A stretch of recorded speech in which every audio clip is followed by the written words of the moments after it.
the Zenith tank from PBursardo, Dimitri the Vaping Greek and Innokin. Let's have a look.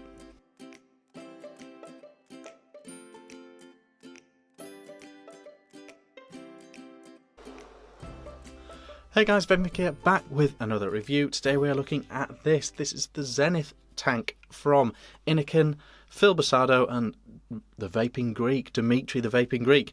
Again, they have collaborated on this platform series to do another tank, this time a sub-ohm tank, a clearomizer if you like. They did the RTA, this is the clearomizer. Now, comes with two coil heads and a 1.6 ohm coil head, presumably for mouth to lung, and a 0.8 ohm coil head for a little bit more wattage, a little bit higher wattage, a little bit more air. Now pay attention, this is the 1.6 ohm. The 1.6 ohm head in here right now. When I come back up top, it's going to be the 0.8 ohm. So this is how it vapes with one hole open at 14 watts with the 1.6 ohm coil. Okay.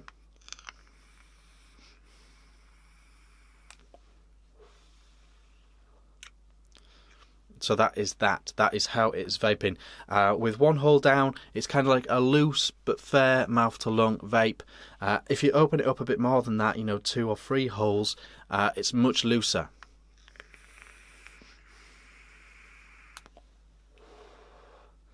So, you know, it's a looser sort of vape there, restricted lung sort of type vape. But I guess with this 1.6 ohm 14 watt coil, I guess they want you to just use one hole. So that is how that is working. 24mm wide. I've seen it in stainless steel, black and red so far.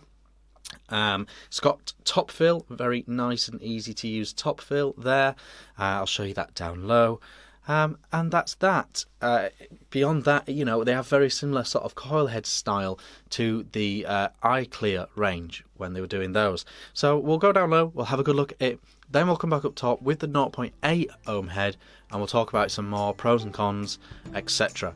See you in a sec. Okay guys, here we are, down low with the Zenith RTA from Innokin.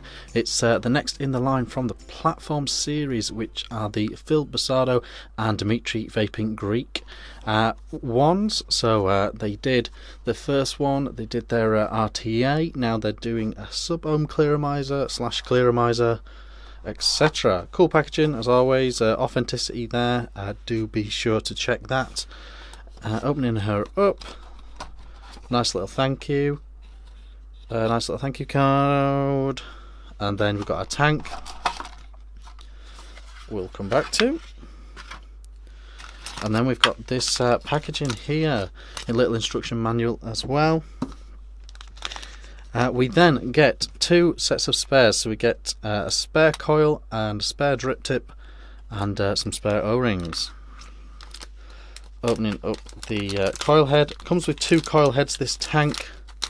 It comes with a 1.6 ohm coil and this one, the 0.8 ohm coil, and we're going to install that one now and vape it up top.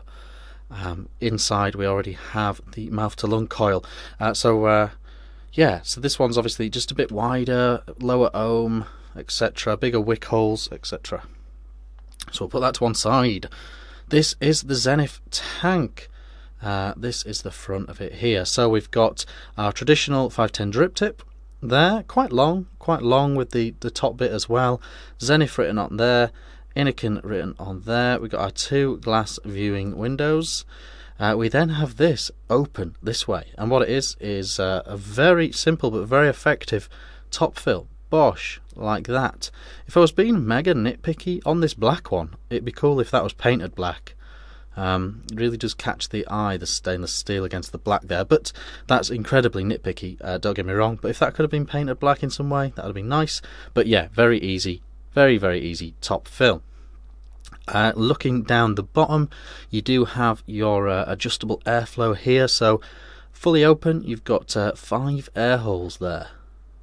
And obviously you can close them down one by one like that. So it really is quite airy like that. If using the mouth to lung coil, really you want to be on this one hole situation. It's quite You know, it's 12 to 14 watts recommended, so really you don't want more than one air hole there for that coil. But that is that. Underneath, you've got all your writing. You've got a slightly protruding pin, not a super protruding pin. There we go. Nicely insulated.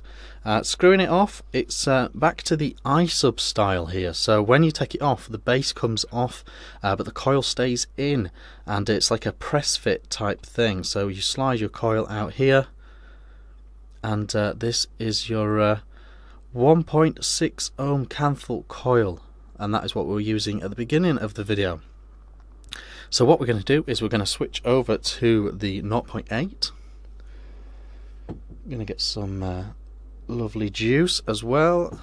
Let's put that to one side just for a second.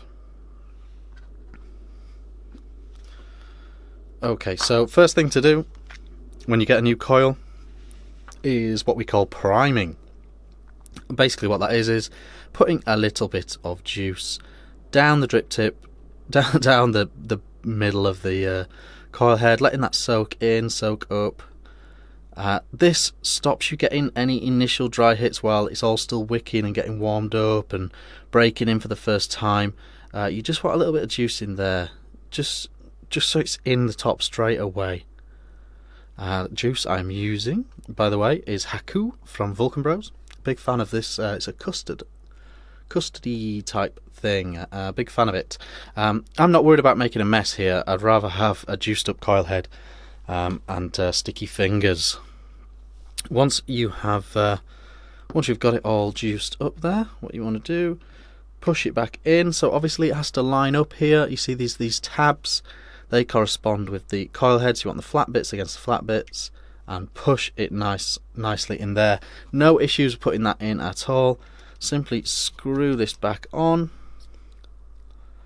turn it the other way around, open this back up, squirt some more juice in here like this, and there we go. That is our 0.8 ohm coil head ready to go. There we go. And because we're on the 0.8 ohm, it'd be interesting to see our airflow options and how it vapes with a bit more power behind it. Let's go back up top and talk about this.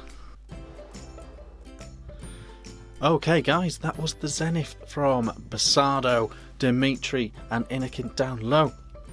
So we're back up. We've got this 0.8 ohm coil in place here, vaping a bit like this at 22.2 watts. I can't find anywhere that specifies the wattage range of this 0.8 head. It's not on their website, and it's not on the actual coil itself. What I found through messing around, my sort of preference of where I like it to be is 3 air holes and 22.2 watts. So it seems to be in that sort of 15 to 25 watt range really. So even though it's a big drop in resistance, it's not super suddenly going to be a cloudy clearomizer in any sort of way. You know, it's still just a variation on that. It's still just you know, it's still a low power, fairly low power to modern standards tank. So the 0.8 ohm head vaping like this,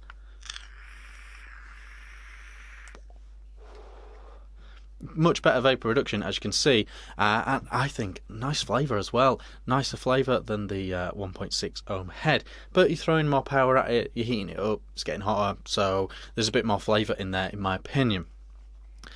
The 1.6 ohm head, now that does have a very specific wattage range, seems to be 10 to 14 watts. Above 14 watts you're just overheating that coil. You know, it's thin wire to get that high resistance, and it really wants to be under 14 watts. 14 watts or under is where it wants to be with that mouth to lung head.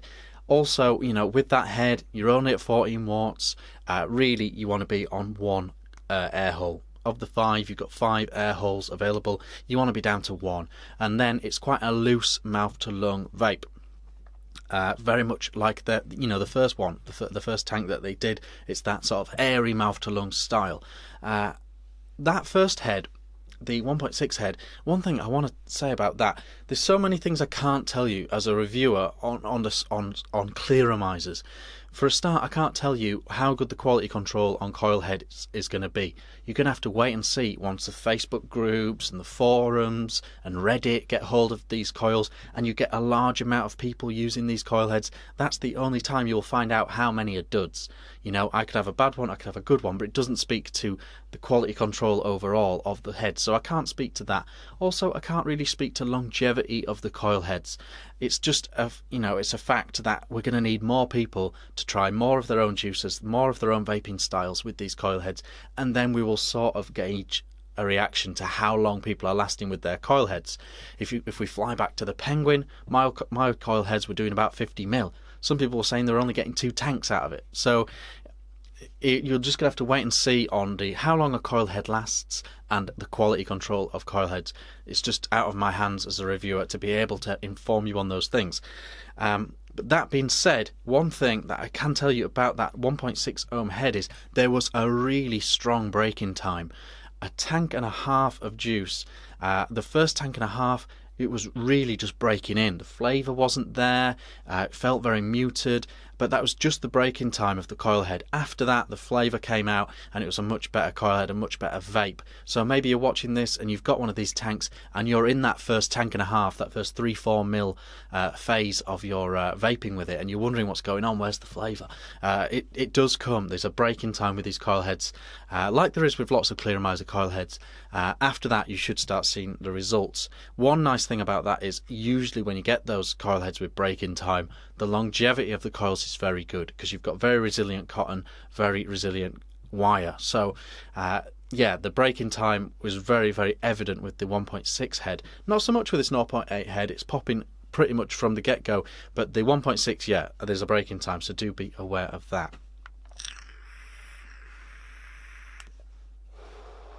Got to say, I'm liking this vape with the 0.8.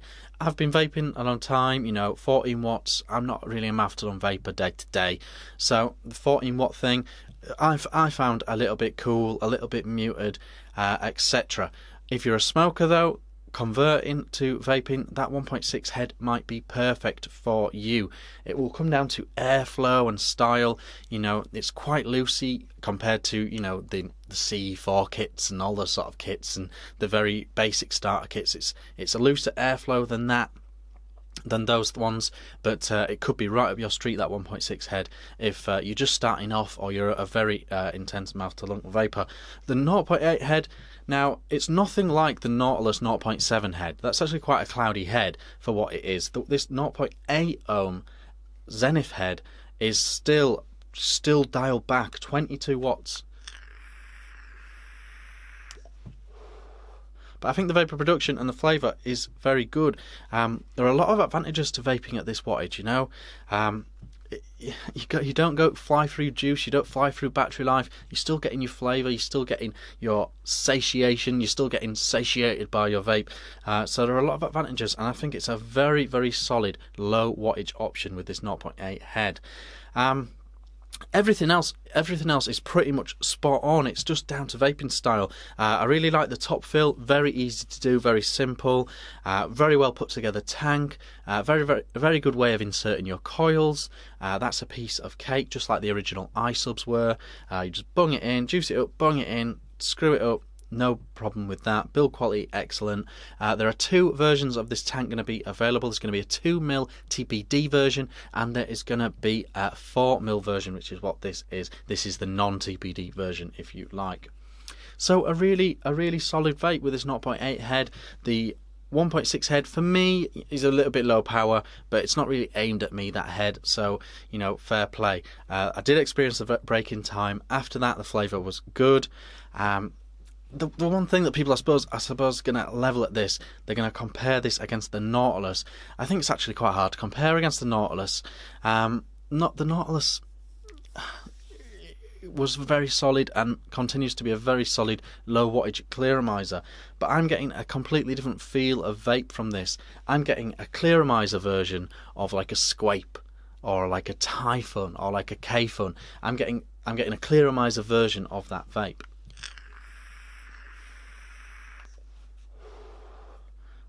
but I'm impressed with the vape, especially with this 0.8 head. I think this 0.8 head is very, very good indeed. Again, you've got these air hole options. I have absolutely, with these coil heads, I have absolutely no use for the 4th and 5th holes. That amount of air for me would be 30, 40, 50 watts. I'm at 22 watts with this, and I'm on the 3 air holes. But it does mean that you've got all those options. The other thing to remember on the airflow situation is, even down at 1 hole, it's still quite loose compared to a very traditional mouth to lung. Still feels quite loose compared to like an old school Jenny, or one of these sort of very restricted mouth to lung tanks. So it's still quite loose, still quite a loosey vape. That's what it has been with this platform series from Innokin. Overall, this is a good job. I really like this 0.8 head. I'm going to continue using that.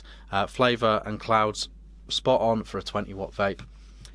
Overall, pretty good. It's just going to come down to your vaping style, and it's very hard for me to speak on your vaping style. You should, hopefully, from watching this, know whether this matches your style or not, and whether it's something you'd be interested in.